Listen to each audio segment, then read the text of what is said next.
수술도 완치라는 생각을 거의 잘 해요. 수술은 지금 있는 현상을 편하게 해주는 걸 볼 수 있어도 일정 시간이 되면 퇴화가 되는 거는 더 빨리 될 수도 있기 때문에 항상 핵심이 이거예요. 더 퇴화될 것이냐 덜 퇴화될 것이냐. 네, 그래서 수술은 병을 고친다 이 생각은 안 해요. 근본을 위해서는. 이 목 디스크가 너무 심해서 원장님. 죽겠어요.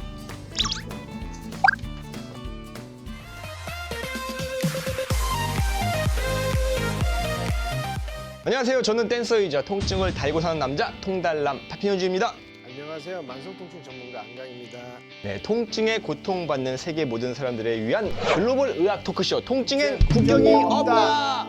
오늘 통증 사연 한 통이 도착했습니다. 네. 어떤 사연인지 제가 읽어보겠습니다. 안녕하세요 원장님. 저는 목 디스크로 고통받고 있는 34살 회사원입니다. 처음에는 어깨가 아파 동네 정형외과 물리치료를 받았는데 치료 이후에도 오른쪽 방사통이 극심해 MRI 촬영을 했고 결국 목 디스크 판정을 받았습니다. 병원에서는 3번, 4번, 5번, 6번 두 곳에 문제가 있대요.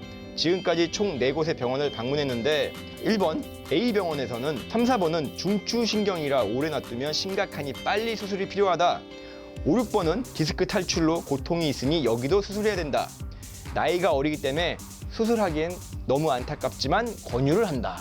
B병원에서는 3, 4번은 예전부터 안 좋았던 것 같은데 여태 큰 무리 없이 일상생활을 해온 것 같다. 큰 아픔과 문제가 없다면 추후 지켜보고 나중에 수술해도 될 것 같다. 지금은 5, 6번 디스크가 터져 오른쪽 신경을 건드리는 방사통이 심하니 5, 6번만 뒤쪽 내시경 감압술로 제거하자.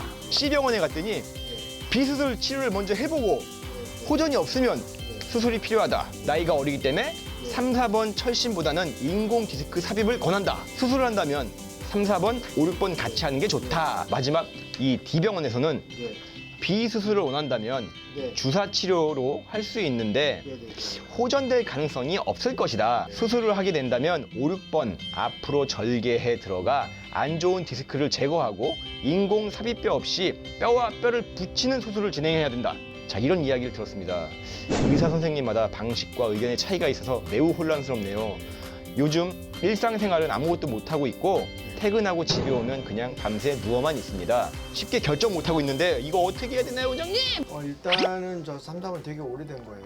그 다음에 밑으로 가면 이제 5, 6번. 네. 5, 6번은 이제 디스크가 누르고 나올 게 있는 것 있죠. 같아요. 나올 게 있죠. 그 다음에 이제 저희가 이렇게 보면 저기 왜 그 아까 디스크라고 표시된 부분 3, 4번 디스크가 없죠. 네. 그 다음에 4, 5번 디스크 까만 게 있고 5, 6번 있고 그러잖아요. 네네. 근데 저 안에 디스크라고 하는 게요. 그냥 옛날에는 디스크에는 신경도 안 가고 혈관도 안 가기 때문에 저거 그냥 쓸데없는 거라고 생각하는 간단한 그냥 고무 마킹 정도만 생각을 해서 쉽게 조정도 하고 끌어내고 이런 걸 많이 했는데 저 디스크 안에는 우리 몸에서 생존에 필요한 굉장히 중요한 감지기가 들어있어요. 앞전자. 네. 요즘 밝혀지는 거는 앞전자가 신경을 통해서 꼭 정보를 전달하는 게 아니라 저거는 무선인 거죠. 우리 몸에도 무선 통신 기능이 있는 거예요. 블루투스네요. 신경뿐만 아니라 그렇죠. 그런 비슷한 거죠. 네. 그래서 저기가 일종의 저기서 이제 정보를 모아서 전달해서 보내는 거죠. 저기서 신경을 뇌로 전달하는 거죠. 디스크 안에 앞전자들이 퇴화하면 이 퇴행성 변화, 지금 변화가 지금 많이 돼 있거든요. 네. 그럼 2, 3, 4번 변화가 많이 돼 있는 거, 퇴화가 많이 돼 있는 거. 네. 그다음에 5, 6번 퇴화 좀 돼 있는 거, 6, 7번 퇴화 많이 돼 있는 거 이런 식으로 돼 있거든요. 네. 그 밑에도 퇴화된 거, 그 아래는 거의 정상에 가까운 거 이런 식으로 돼 있어요. 네. 그러니까 이 퇴화가 잘 되죠.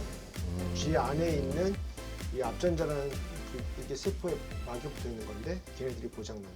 그리고 이 앞전자는요, 이 아미노산이 여러 개 모여가지고 된 거예요. 눈에 보이지 당연히 안 보이고. 저 13년 전에 방사선 동위원소 가지고 저걸 확인할 정도로 굉장히 작은 거예요. 그거 방사선 동위원소 확인한 사람이 노벨상 탔고요.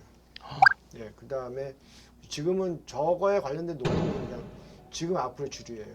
그래서 디스크를 함부로 고정하거나 빼내는 것 자체가 만만하지 않은 거다. 저거를 잘 보존해야 될 필요성이 있다. 이 저 안에 디스크 안에 있는 앞전자들을 좋게 만들면 쟤네들은 있잖아요. 환경이 좋다고 생각하면 재생을 해요. 재생이요? 네, 환경이 나쁘다고 생각하면 파괴를 해요. 식물에서 앞전자 기능이 정말 놀라운 게 뭐냐면 햇볕이 질 때 이제 내리칠 거야 라고 예상이 되면은 얘네들이 새벽에 이미 입을 이렇게 벌려요. 아, 받을 준비를 하는구나. 햇빛을 받게 아. 많이 받아야지. 비바람에 몰아치고 큰일 나겠다 싶으면 얘네들이 오므리는구나. 오므린다. 아. 그런 이 식물들이 있어요. 앞전자는 압력을 느끼는 거예요. 그러니까 저 디스크 있는 애들도 압력을 느끼는 거예요. 근데 그 압력을 느끼는 앞전자 기능이 망가지면 아주 빨리 퇴화해요. 그래서 함부로 수술하거나 이런 것들도 굉장히 고려를 해야 됩니다. 그 다음에 이제 허리도 마찬가지고 무릎도 마찬가지고 이게 보통 저가 앞전자가 많이 있는 연골들을 함부로 꺼내거나 다치게 하는 거는 별 좋은 방법이 아닙니다. 아. 좋은 의사를 만나서 네. 치료를 하면 되는 거예요. 아, 그럼 통증 때문에 네. 만약에 수술을 고려한다는 거는 그거는 정말 잠시가 아니라 한참 눌러둬야 되는 얘기입니다. 아. 저분이 만약에 그럴까요? 다리가 마비돼요, 뭐 팔에 근육이 빠져요, 뭐 이런 거 아니잖아요. 그런 거를 했어도 너무 심하지 않으면 구태 수술은 이제 항상 미뤄두는 거니까 수술은 보조적인 치료가 안 될 때 하는 겁니다. 아. 그 다음에 응급 상황. 내 이러면서 다리가 마비돼서 못 걷게 돼. 그건 응급이에요. 네. 이런 걸 빨리 해야죠. 수술은 완치라는 생각을 버리셔야 돼요. 아. 수술은 지금 있는 현상을 편하게 해주는 거는 될 수 있어도 일정 시간이 되면 퇴화가 되는 거는 더 빨라질 수도 있기 때문에 완치하고 수술은 상관이 없어요. 그게 예를 들어서 맹장 수술을 해서 맹장을 떼내는 거 이런 개념하고는 다른 겁니다. 왜냐하면 네. 퇴화가 되는 기관이기 때문에 완치라는 개념을 생각하시면 안 되고요. 어디가 덜 퇴화되게 하느냐 이 생각을 해야 돼요. 그러니까 퇴화가 되는 부분에서 네. 수술을 하면 더 퇴화될 것이냐 덜 퇴화될 것이냐 이거는 반드시 생각해야 돼요. 아. 일반적으로는 아무래도 건들면 퇴화가 더 잘 되겠죠. 항상 핵심이 이거예요. 더 퇴화될 것이냐 덜 퇴화될 것이냐. 네, 그래서 수술은 병을 고친다 이 생각은 아니에요. 근골격계의 생각입니다. 아. 그러니까 이미 우리가 간절히 갖고 있는 거를 잘 지키면서 덜 퇴화되는 방법을 선택하는 게 그게 더 좋다. 예, 예를 들어서 부러졌는데 고정을 한다 뭐 이런 것들은 당연히 수술이 필요한 거죠. 네네. 근데 이제 그게 아니라 퇴행성 변화에 있어서는 이것이 정말 수술이 필요한 거 아니냐는 정말 2번, 3번 곱씹어야 돼요. 아. 저는 이 목 디스크가 너무 심해서요, 원장님. 예. 죽겠어요. 네, 지금까지 목 디스크 수술을 고민하는 사연에 대해서 이야기 나눠봤습니다. 비슷한 고민을 하고 계신 분들도 있고 또 저도 그렇고요. 예, 도움이 많이 됐으면 좋겠습니다. 전 세계 통증이 없어지는 그날까지 통증엔 국경이 없다. 다음 시간에 만나요.